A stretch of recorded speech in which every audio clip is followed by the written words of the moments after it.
Assalamualaikum warahmatullahi wabarakatuh.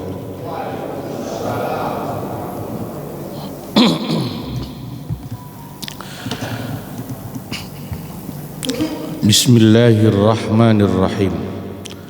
Alhamdulillahi rabbil alamin. Wa bihi nasta'inu ala umurid dunya waddin. Wassalatu wassalamu ala ashrafil anbiya wal mursalin Sayyidina Muhammadin wa ala alihi wa ashabihi wattabi'ina lahum bi ihsanin ila yaumiddin, amma ba'du. Hadaratil muhtaramin wal muhtaramat, bapak-bapak dan ibu-ibu, para jamaah Masjid Al-Amanah, wabil khusus para asatidz, segenap DKM dan para sesepuh, wabil khusus Ketua DKM kita Bapak Haji Bambang Sugiono. Semoga insya Allah semua dicatat sebagai ahli-ahli surganya Allah, diberikan sehatul afiyah dan barokah panjang umur, barokah ilmu yang manfaat, barokah rezeki yang luas, serta barokah keluarga dan putra-putri yang saleh-salihah. Insyaallah kajian tafsir tematik kita pada ba'da subuh ini temanya tentang as-sulh, ya. Yang kalau terjemahan bebasnya adalah perdamaian, ya, atau usaha mencari solusi menyelesaikan masalah, itu sulh. Nanti ya, dalam fikih itu disebut dengan aqdun wudi'a liqat'il munaza'ah, satu bentuk akad yang dilakukan untuk menyelesaikan konflik, itu sulh atau damai. Insyaallah yang akan kita baca sebagai rujukan dua ayat dari surat An-Nisa. An-Nisa itu surat keempat, juz 5, ayat 128 dan 129.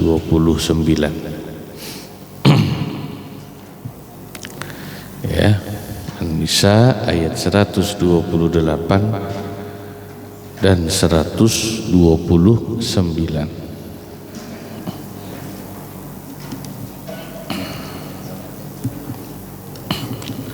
Sudah ya? Ketemu?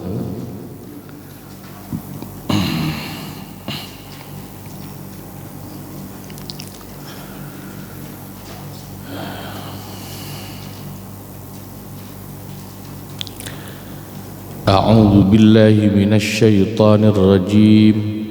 Bismillahirrahmanirrahim. Wa in imra'atun khafat min ba'liha nushuzan aw i'radan fala junaha 'alayhima ay yusliha bainahuma sulha was-sulhu khair wa uhdiratil anfusush shuh wa in tuhsinu wa tattaqu fa innallaha kana bima ta'maluna khabira. ولن تستطيعوا أن تعدلوا بين النساء ولو حرصتم فلا تميلوا كل الميل فتذروها كالمعلقة وإن تصلحوا وتتقوا فإن الله كان غفورا رحيما. Wa inimra'atun, dan jika ada seorang wanita khafat, dia takut atau khawatir min ba'liha, dari suaminya, nusyuzan, adanya nusyuz. Nusyuz itu diterjemahkan sebagai sikap tidak acuh dari suami kepada istri yang bisa menyebabkan pisah ranjang dan menyebabkan suami lalai memberikan kewajiban nafkah kepada istrinya. Itu namanya nusyuz. Au i'radan, atau kalau istri itu takut, khawatir dari suaminya itu nanti i'radan, suaminya berpaling,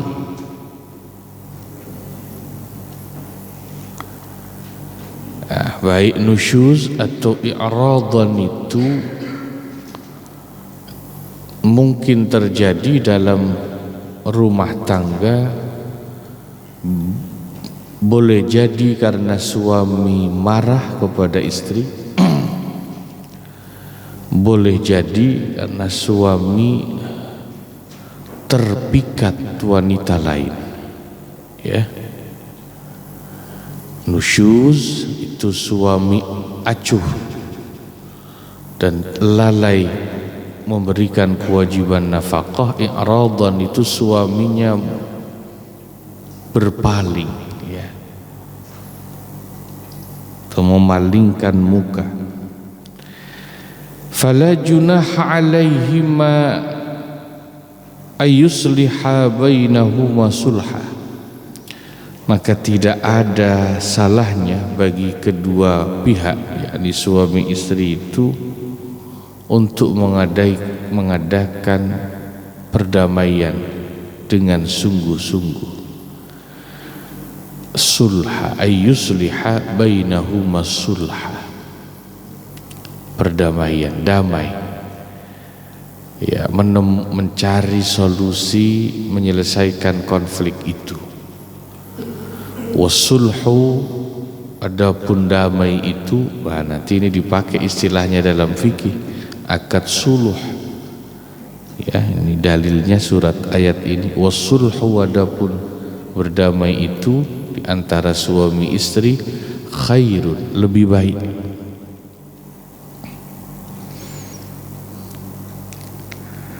Daripada tetap ribut, daripada pisah ranjang, daripada saling acuh tak acuh dan mengabaikan, atau daripada keduanya berpisah atau bercerai.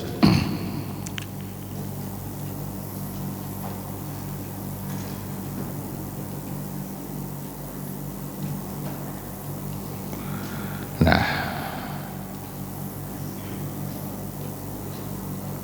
damai kalau dalam konflik suami istri di ayat ini, kata para ulama itu, ya, masing-masing pihak syaratnya harus mengalah. Kalau memang itu konfliknya karena suaminya terpikat wanita lain, ya, dan suaminya tetap pengen nikah lagi, poligami, sementara istrinya tidak bersedia, maka perdamaian itu baru bisa dicapai kalau istrinya mau mengalah. Istrinya mau mengalah, memberikan izin suami menikahlah lagi. Atau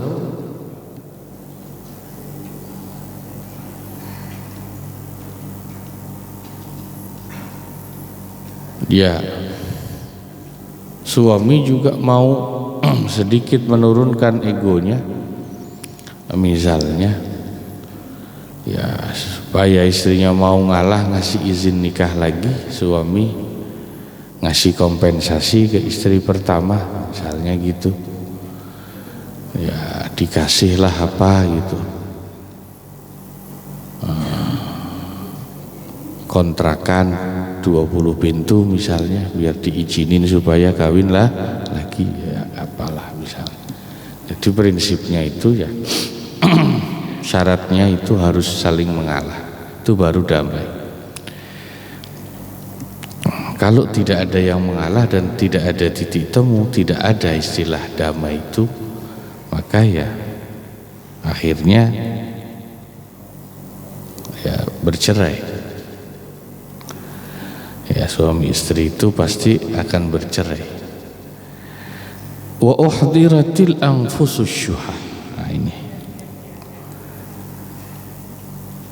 Tetapi manusia itu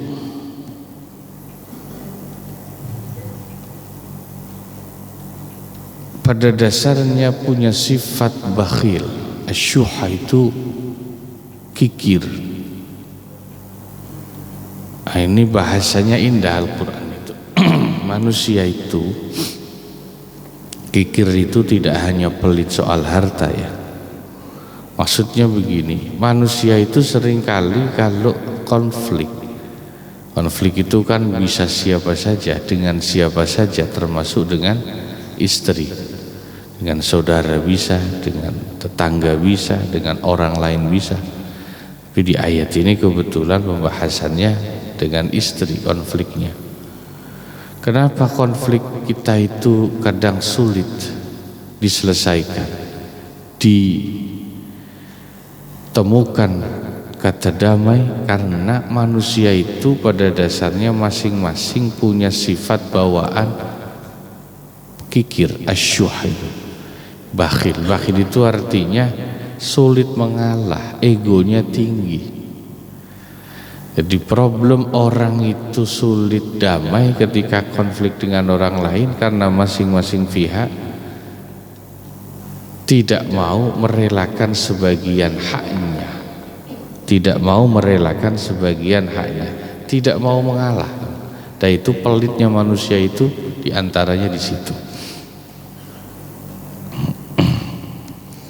Yang si perempuan jarang mau ngalah menyerahkan sebagian haknya untuk diberikan kepada istri muda misalnya gitu. Yang laki-laki juga jarang mau ngalah gitu. Pada si perempuan kalau sudah seneng perempuan lain ya pokoknya gitu. Wa in tuhsinu, tapi jika kalian mau berbuat baik, ihsan wa tattaqu, dan bertakwa kepada Allah, fa innallaha kana bima ta'maluna khabira, maka sesungguhnya Allah itu Maha mengetahui atas apa yang kalian lakukan. Ya. Maknanya jika kalian para suami berbuat baik dalam mempergauli istri-istrinya dan menjaga diri, bertakwa kepada Allah itu tidak menzalimi istri-istrinya, maka sesungguhnya Allah mengetahui itu. Dia masing-masing pihak itu punya ego. Istri itu egonya tidak mau dimadu, misalnya itu ego perempuan. Laki-laki itu juga kadang egonya tinggi, kalau sudah senang perempuan lain kecantol itu juga ya susah gitu dikendalikan egonya dan nafsunya. Kita lanjut ayat berikutnya 129. Walang tastati'u, dan kalian para laki-laki tidak akan pernah mampu anta'dilu, untuk bersikap adil bainan nisa'i, di antara istri-istri kalian, walau harastum, meskipun kalian sangat menginginkan bisa adil. Jadi kan kalau di ayat poligami di An-Nisa itu kan, in khiftum alla ta'dilu fawahidah ya. Poligami itu syaratnya adil. Kalau tidak bisa ya sebaiknya cukup satu saja istri. Nah, bicara tentang adil dalam poligami, ini poligami ngomong. Tapi kayaknya potongan bapak-bapak sini sih potongan suami takut istri semua ini, insya Allah. Insya Allah model suami takut istri. Insya Allah yang model begini ini nanti masuk surganya lebih cepat ini daripada suami yang suka ngelawan istri. Nah, ini menarik ayatnya. Kalian seandainya ingin berusaha adil pun kalau sudah poligami itu, Allah mengatakan walang tastati'u, kalian tidak akan mampu. Nah, ini ayat harus ditafsiri dengan cermat. Ada dua pendekatan tafsirnya. Ya, karena Al-Quran menggunakan kata lan tastati'u, tidak akan pernah mampu. Jadi gimana maksudnya? Pendekatan tafsir yang pertama artinya adil yang kalian tidak akan pernah mampu lakukan ketika berpoligami itu dalam hal perasaan, dalam hal hati. Kalau adil dalam hal uang belanja, nafkah, adil dalam hal membagi waktu gilir, itu mungkin masih bisa. Mungkin masih bisa. Ada yang bisa adil. Ya.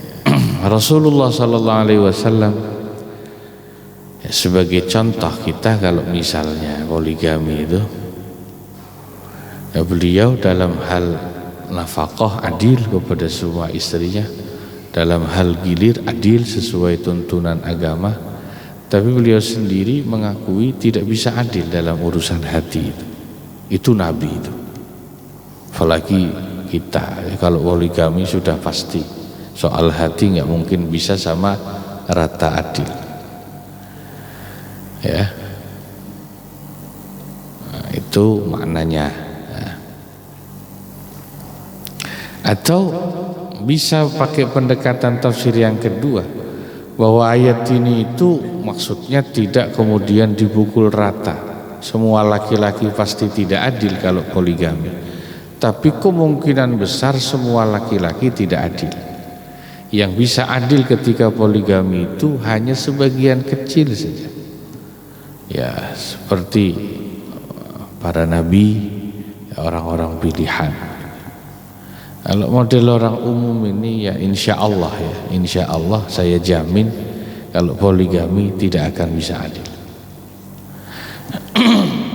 Apa buktinya? Lanjutan ayat ini, fala tamilu kullal maili, maka jangan kalian kalau sudah menikah lagi poligami dengan istri yang muda itu, janganlah kalian itu terlalu condong, berat sebelah, terlalu sayang dengan yang baru itu. Soal sayangnya, soal giliran waktunya, fatadharuha kal mu'allaqah, sehingga akhirnya kalian tinggalkan istri tua kalian itu. Maksudnya tinggalkan itu bukan diceraikan, tapi kal mu'allaqah, seperti wanita yang digantung statusnya, dicerai tidak tapi diurusin lagi tidak. Itu kan kebanyakan begitu, betul ya? Ya, kalau ini ibu pasti setuju, betul itu Pak. Kalau sudah nikah lagi sama istri yang muda, istri yang tua sih tidak diceraikan, tapi Al-Quran menyebutnya kal mu'allaqah, seperti wanita yang tidak jelas statusnya. Ya meskipun tidak diceraikan, tapi sudah tidak begitu diurusi lagi, dilupakan, seakan-akan dilupakan. Seminggu itu mungkin bisa full di tempat istri muda terus, ya seminggu itu, ya. Malah banyak kejadiannya kalau sudah poligami itu uang belanja sama istri tua jarang ngasih, andaikan ngasih pun ya nggak seberapa, yang banyak tetap istrimu muda, waktunya pun lebih banyak dengan istrimu muda. Tapi nanti ketika suami itu tua, sakitan, tetap baliknya yang ngurusin siapa biasanya?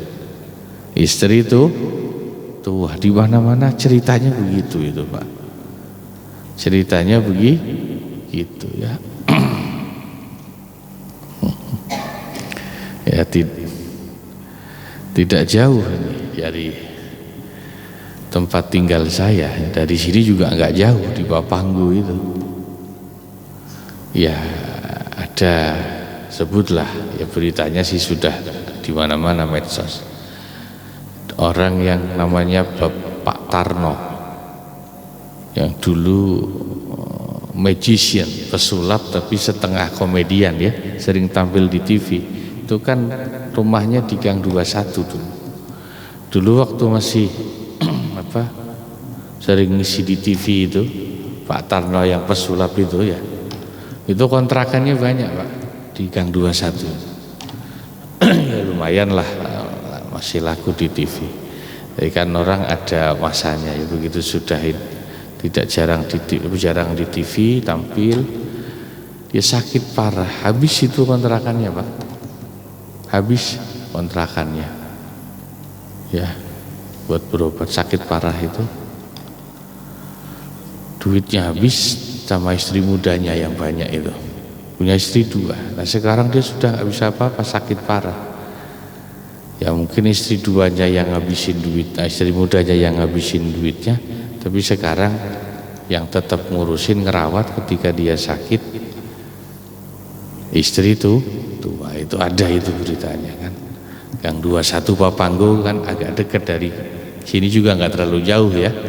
Nah, apalagi dari tempat saya Warakas. Pak Tarno tahulah yang dulu suka di TV. Ya begitulah. Ya biasanya begitu memang ya. Jadi cinta sejati itu biasanya istri tua Pak.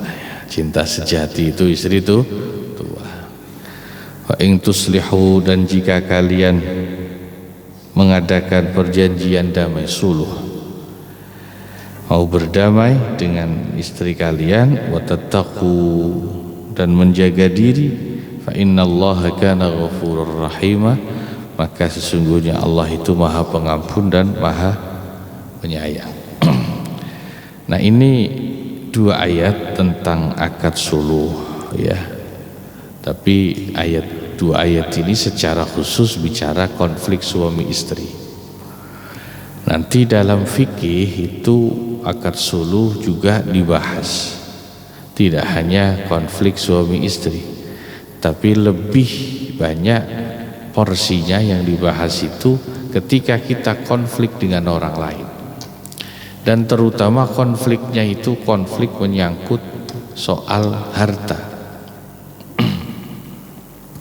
soal hutang piutang, soal materi, bahkan nanti ada soal pidana. Macam-macamnya akad suluh, akad perdamaian itu banyak dalam fikih, tapi secara garis besar itu ada 2 bentuk damai itu. Yang pertamanya namanya suluh ibra. Suluh ibra itu definisinya orang yang menuntut haknya dari orang yang dituntut. Kalau konflik itu kan pasti ada yang menuntut, ada yang dituntut. Orang yang menuntut mau menurunkan tuntutannya, nanti baru ketemu solusinya. Menurunkan sebagian tuntutannya. Nih karena bicaranya soal harta tuntutannya. Misalnya si A itu menuntut si B yang punya hutang kepada dia 10 juta. Ya. Nanti akad damai itu baru bisa ketemu tercapai kalau yang pihak yang dituntut itu mengakui tuntutan itu. Si B mengakui bahwa dia memang punya hutang 10 juta, tapi hutangnya tidak dibayar-bayar. Nah, si A ini bingung, ini orang hutang janjinya sebulan, sudah bertahun-tahun gak bayar-bayar. Ini supaya ketemu kata damai selesai gimana ini soal hutangnya. Nah, bisa pakai yang namanya suluh ibra yang pertama ini. Jadi pihak penuntut bersedia mengalah dengan menurunkan tuntutannya hanya sebagian. Misalnya dari 10 juta itu si A bilang kepada si B, B ini aja dah biar selesai urusan utang kita, saya minta Anda bayar 5 juta saja, sisanya saya anggap lunas. Nah nanti baru insya Allah bisa selesai. Ini namanya suluh apa? Ibra. Ya, prinsipnya sama. Mencari kata damai itu tetap harus ada yang ngalah. Kalau kita tetap ngotot, pokoknya tetap 10 juta. Padahal orang itu sudah susah bayarnya, ya nggak akan ketemu, kata selesai. Makanya memang ya, ini ajaran agama dalam soal damai itu namanya pertama suluh ibra, mengurangi tuntutannya. Yang kedua namanya suluh muawadhah. Apa itu suluh muawadhah? Yaitu mengganti tuntutan dalam bentuk yang lain supaya terjadi penyelesaian konflik itu. Misalnya si A ini punya hutang kepada si B 10 juta, tidak bayar-bayar. Nah, sekarang gantian si A yang hutang, si B ini nagih nggak selesai karena si A-nya ya alasannya belum ada nanti kalau ada. Akhirnya si A datang ke rumahnya, kamu ini niat gak sih bayar utang? Ya niat. Dari dulu gak bayar-bayar? Ya namanya belum ada Pak. Nah ini bisa pakai nama suluh muawadhah namanya. Si A terus bilang, lihat B kamu itu punyanya apa di rumah? Ya cuman ada motor ini, dah gini aja lah. Meskipun motor bekas itu mungkin harganya gak seberapa gini, ini motornya saya ambil, saya anggap itu sebagai ganti hutang kamu kepada saya anggap lunas. Itu muawadhah namanya, suluh muawadhah, selesai, anggap saja selesai. Nah itu yang kedua. Nah, suluh muawadhah ini saudara-saudara, di samping bisa menjadi solusi dalam masalah konflik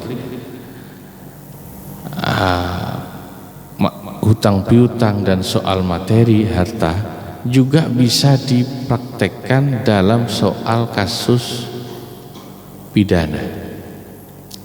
Dalam hukum Islam itu kan ada namanya qisas ya. Apa? Qisas itu misalnya orang membunuh orang lain. Kalau terpenuhi unsur-unsur pidana pembunuhan itu, si pelaku bisa dihukumi dengan hukuman qisas, dihukum mati.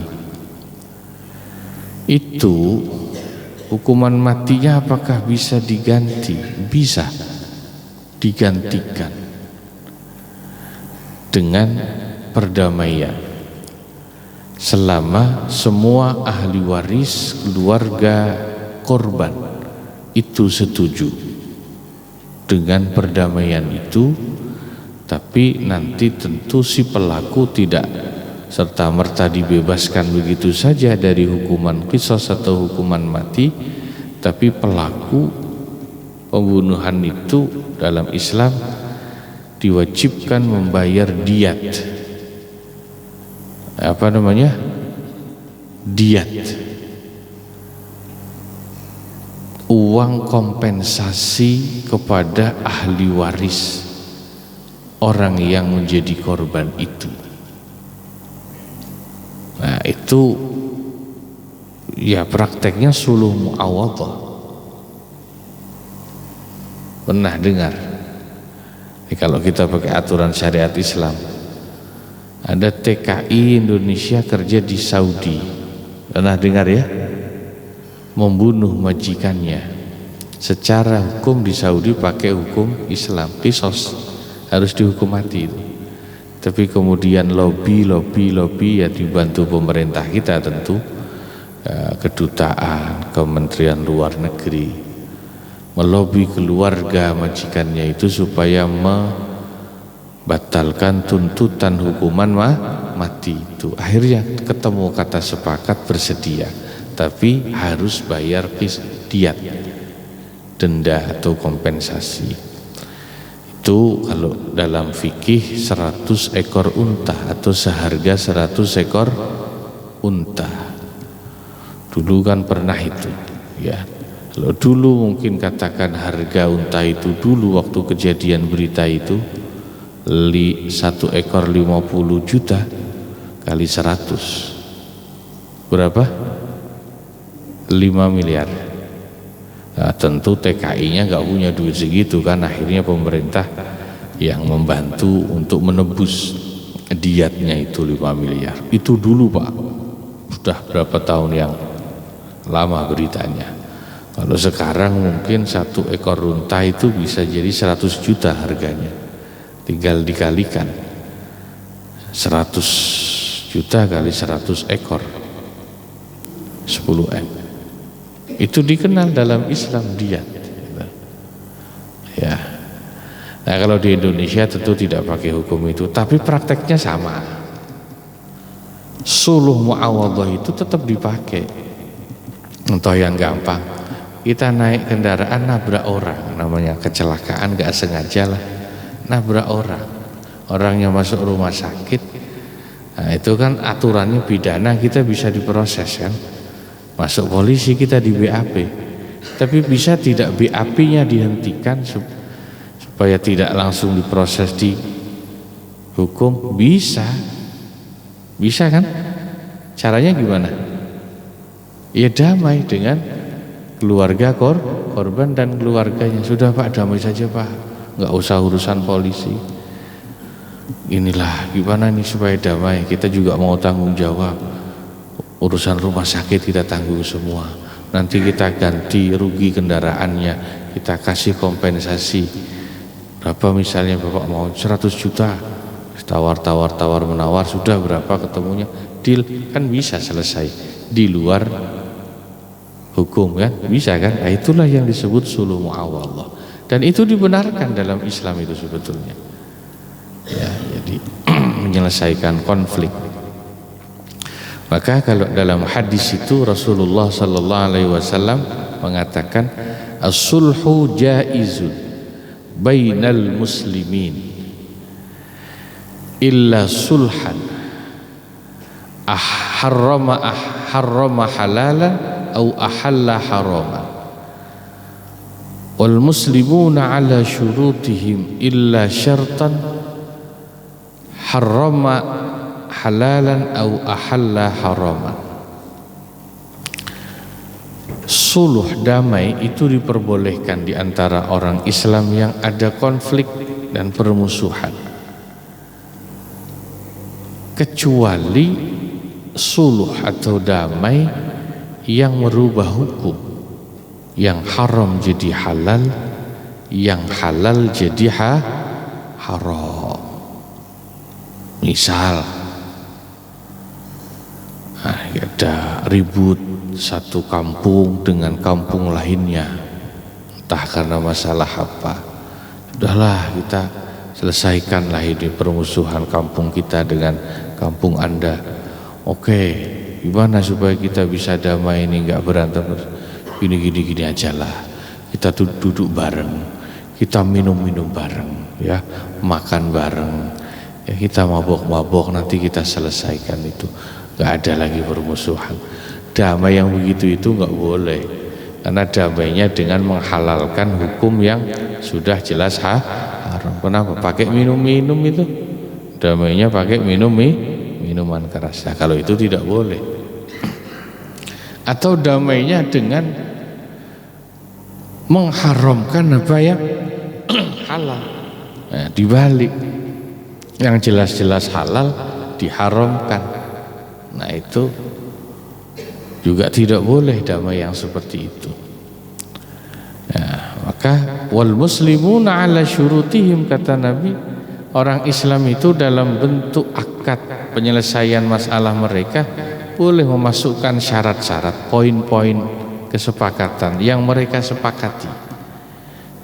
Poin kesepakatan apa saja yang dalam perjanjian itu mereka sepakati itu boleh, selama poin perjanjian itu tadi tidak merubah hukum yang halal jadi haram, yang haram jadi halal.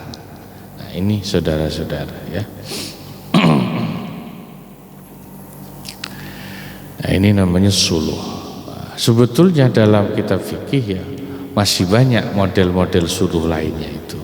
Tapi yang paling utama itu dua konsep tadi. Ibra dengan menurunkan tuntutan, atau suluh muawadhah dengan mengganti tuntutannya dari uang menjadi barang misalnya, nggak apa-apa. Ya. Ada yang lebih tinggi lagi tingkatan suluhnya itu, tapi ini yang paling sulit dilakukan. Namanya suluh hibah itu. Apa itu suluh hibah?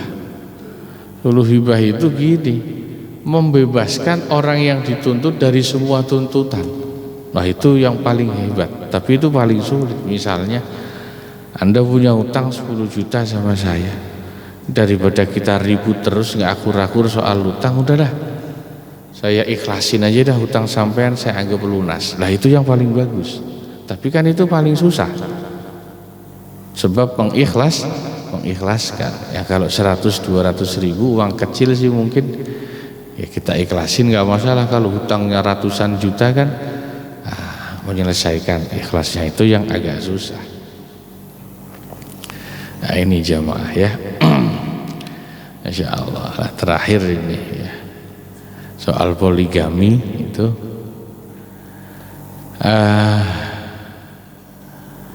di ulama itu ya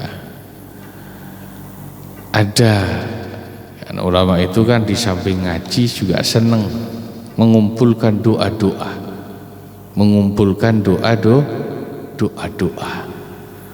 macam-macam doa, termasuk doa poligami supaya istri tua dan istri muda itu akur. Itu ada doanya. Nah, tapi ini yang lucunya Pak. Doa-doa yang ulama punya dan amalkan itu semuanya mustajab, artinya berhasil, kecuali satu doa, yaitu doa poligami. Ulamanya yang mengajarkan doa itu sendiri kalau poligami nggak pernah berhasil pakai doa itu. Artinya apa?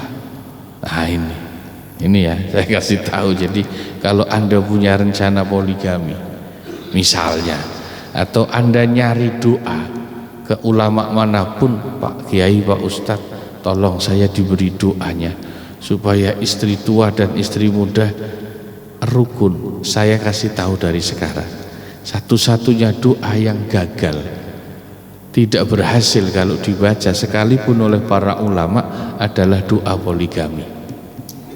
Itu ulamanya sendiri yang mengamalkan doa itu nggak berhasil bikin istri tua dan istri muda itu akur. Ini saya pesan jauh-jauh hari. Sebelum Anda nyari doa itu, ini percuma diamalkan juga itu. Nah ini bukan cerita siapa-siapa. Orang-orang yang poligami cerita sendiri sama saya. Ustadz-ustadz yang poligami, yang punya doa macam-macam itu nggak mempan doa itu dibaca. Tetap ribut itu istri tua sama istrimu muda, ya Allah. Nah itu yang terakhir ya. Baik para jamaah, ini kajian kita tentang bab suluh ya. Terakhir ya, sebelum kita lanjut tanya jawab, dalam kitab fikih itu diberikan catatan tentang soal antisipasi timbulnya konflik itu di samping rumah tangga dan soal harta dengan orang lain, Yang sering menjadi sumber konflik itu dengan orang lain adalah masalah bangunan rumah tempat tinggal kita dengan tetangga. Itu yang sering menimbulkan permasalahan. Nah, kalau bahasanya yang agak keren, agraria, ya, konfliknya agraria, konflik pemukiman, konflik lingkungan, komunal. Karena diantara yang sering bikin jadi konflik itu membuat bangunan itu, rumah dan lain-lain itu bisa menyebabkan tetangga kanan kiri depan belakang itu menjadi terganggu. Gak dibahas dalam fikih. Bagaimana sih sebetulnya batasan kita bikin bangunan di lahan kita yang tidak mengganggu itu, ya. Fikih mengajarkan tentu orang kalau bikin bangunan itu tidak boleh melewati batas tanahnya. Pertama itu ya, sebab kalau sudah melewati batas tanahnya, meskipun yang diambil itu bahu jalan bukan tanah orang, itu tidak boleh. Itu tidak boleh. Kecuali hanya melebihkan sedikit, bahasa kitabnya Rawshana, semacam awning atau apa istilahnya,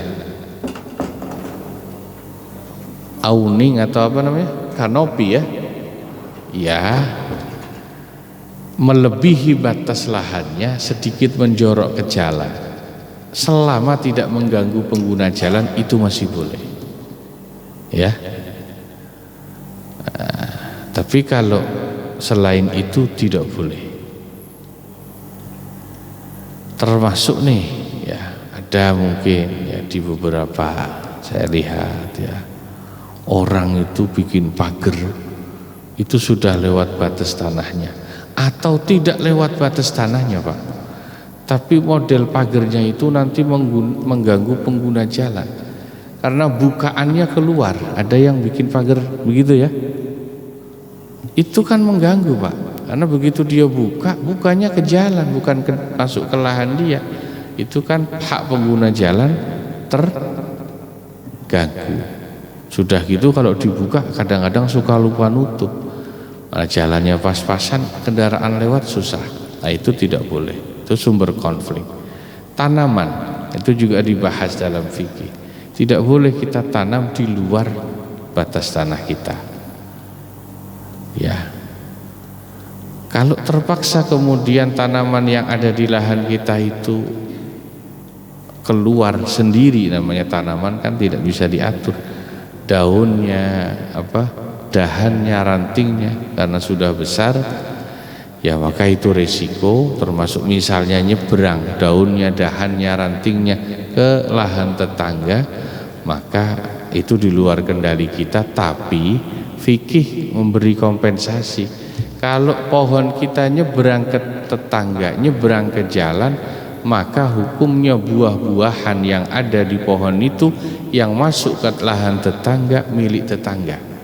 Tetangga halal mengambilnya, halal. Yang keluar ke jalanan orang lewat itu halal ngambilnya, Pak.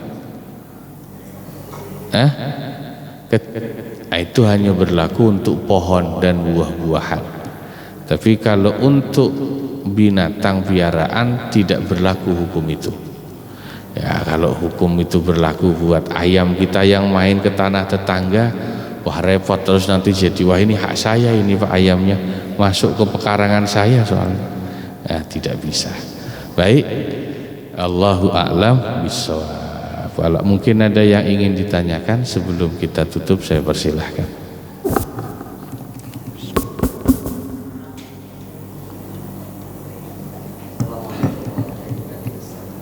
Waalaikumsalam warahmatullahi wabarakatuh.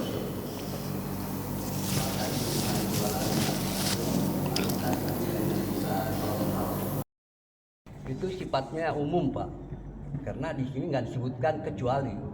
Gimana?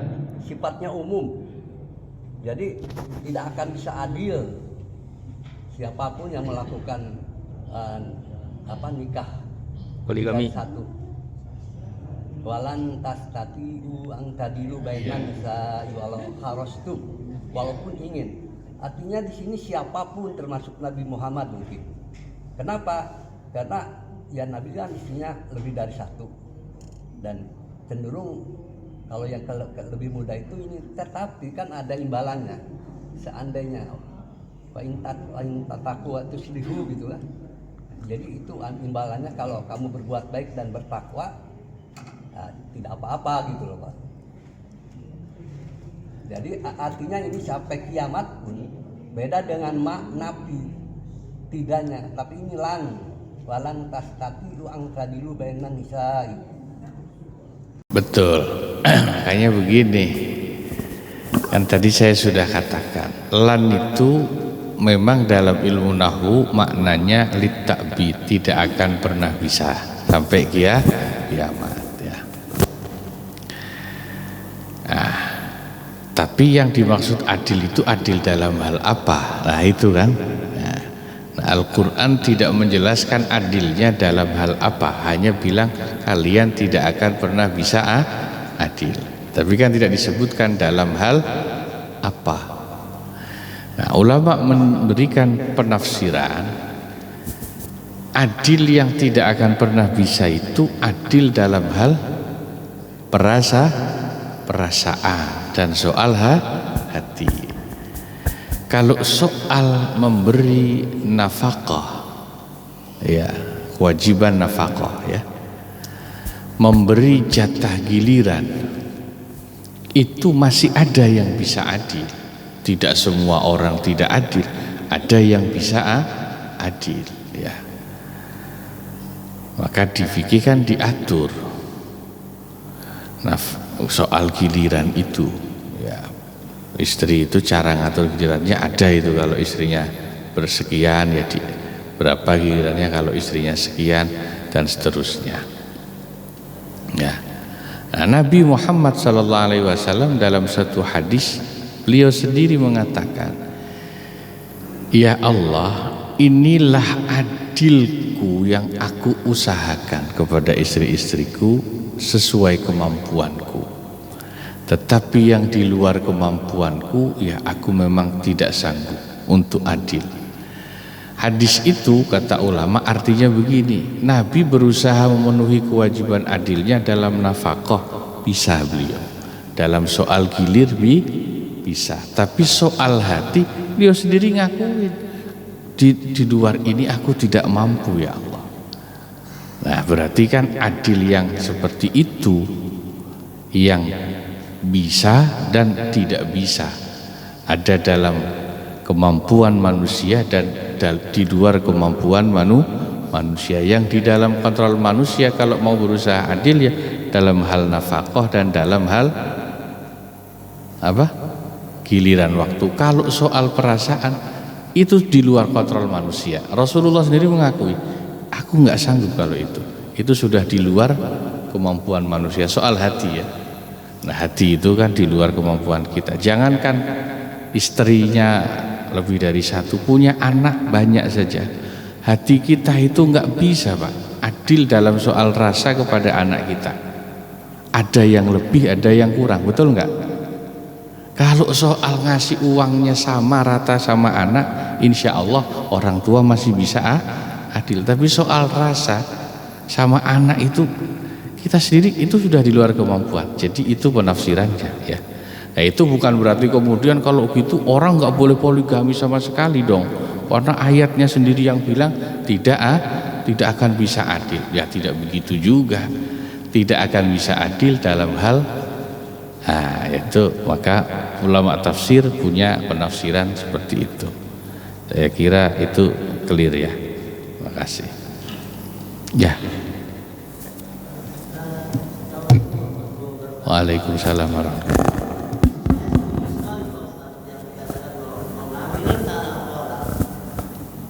Itu nggak boleh, dosa lah.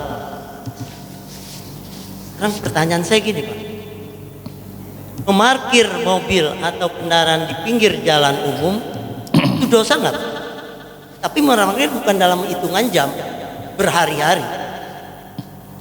karena itu mengganggu jalan umum. Lagi pula sertifikatnya kan nggak sampai mengambil jalan umum. Terima kasih.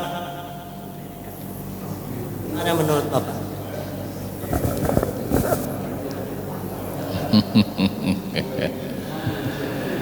Jadi hukum parkir kendaraan ya. Ya.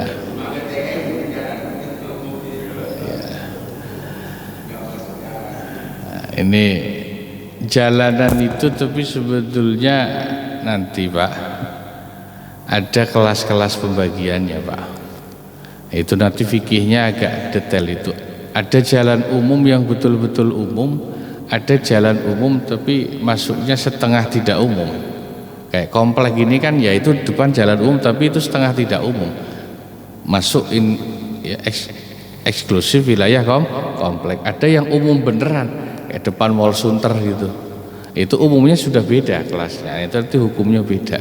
Sampean jangankan berhari-hari 10 menit aja depan parkir Mall Sunter diomelin kan, lamaan kan gitu ganggu orang. Tapi kalau di sini ya maka nanti hukumnya beda-beda. Tapi intinya begitulah ya. Selama itu nanti merugikan para pengguna yang lain ya sebetulnya itu tidak boleh. Prinsipnya itu tidak boleh mengganggu, merugikan pengguna jalan yang lain. Intinya itu. Tetapi hukum itu kan dibuat berdasarkan kesepakatan. Misalnya di wilayah komplek nanti kesepakatan penghuninya beda dong dengan yang di jalanan Sunter depan. Selama ini menjadi kesepakatan bersama, oh tidak apa-apa misalnya kalau di komplek kita parkir mobilnya sendiri di depan pagernya tidak apa-apa misalnya, itu sepakat, itu tadi masuk hadis Nabi. Wal muslimuna ala syurutihim. Selama itu kesepakatan mereka ya tidak masalah. Tapi kalau yang di luar tentu aturannya beda lagi. Di prinsipnya itu. Kalau itu secara umum sih aslinya tidak boleh Pak, haram. Ya, mengambil kecuali itu jalan yang eksklusif dan kemudian ada kesepakatan bersama. Saya kira prinsip dasarnya itu, ya. Tidak benar. Ya, jelas ya. Misalnya nih contoh yang lain sajalah, jangan cuma kendaraan, warung atau pedagang makanan gitu ya. Selama itu diizinkan, ada kesepakatan bersama, oh sampean boleh dagang di sini, berarti kan ada izin. Tapi kalau nggak ada izin main dagang bakso aja di depan pagar orang, ya itu jelas nggak boleh. Itu sama seperti itu kira-kira ya. Nah, terima kasih. Saya kira cukup. Terima kasih. Mari kita tutup dengan doa kafaratul majlis. Subhanakallahumma bihamdika asyhadu an la ilaha illa anta astaghfiruka wa atubu ilaik. Wa sallallahu ala sayyidina Muhammad wa ala alihi wa sahbihi wasallam. Alhamdulillahirabbil alamin. Assalamualaikum warahmatullahi wabarakatuh.